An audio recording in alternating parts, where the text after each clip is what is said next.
আরে সর্বনাশ, কি হয়েছে গো তোমার? আচ্ছা মুশকিল তো, চুপ করে বসে আছে, কি হয়েছে বলো।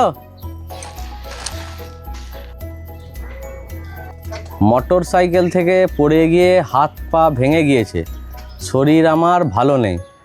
আচ্ছা, মোটর সাইকেল থেকে পড়ে গিয়ে তোমার এরকম হাত পা ভেঙে গিয়েছে? আরে সেটা নয়, আমি বুঝলাম যে মোটর সাইকেল থেকে পড়ে গিয়ে তোমার হাত পা ভেঙে গেছে, শরীর খারাপ।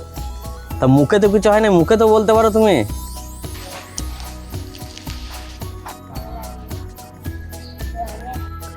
এই নিয়ে এখনো পর্যন্ত 1000 জনকে বলা হয়ে গিয়েছে, বলে বলে আমার মুখ ব্যথা হয়ে গিয়েছে, আর বলতে পারছি না। আচ্ছা আচ্ছা আচ্ছা, 1000 জনকে এই নিয়ে তোমার বলা হয়ে গেছে যে আমার পা ভেঙে গেছে, পা ভেঙে গেছে। বাহ, ভালো বুদ্ধিটা করেছো। সবই তোমার বুঝলাম, বুঝতে পারলে। আমি নয় পড়তে পারি বলে আমি সব জিনিসটা বুঝতে পারলাম, আর এমনি পড়ে হাত পা ভাঙা রয়েছে সেটা বোঝা যাচ্ছে, কিন্তু কিভাবে কি হয়েছে সেটা তো কেউ বুঝতে পারো না, যারা পড়তে জানে না। তাহলে তারা কি করে জানবে?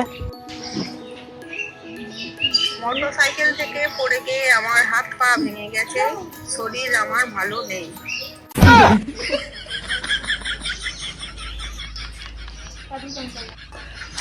বাবারে, তোমার বুদ্ধি বটে, মানতে হবে।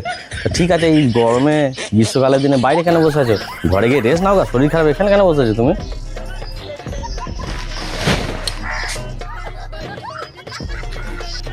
ডাক্তারি খরচ প্রচুর হচ্ছে, বাড়িতে 24 ঘন্টা শুয়ে বসে থাকলে ফ্যান চালাতে হবে, ইলেকট্রিক বিল বাড়বে।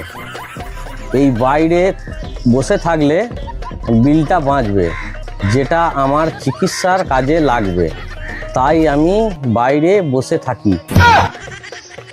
বাবারে, আর কিছুক্ষণ তাহলে পাগল হয়ে যাবো আমি।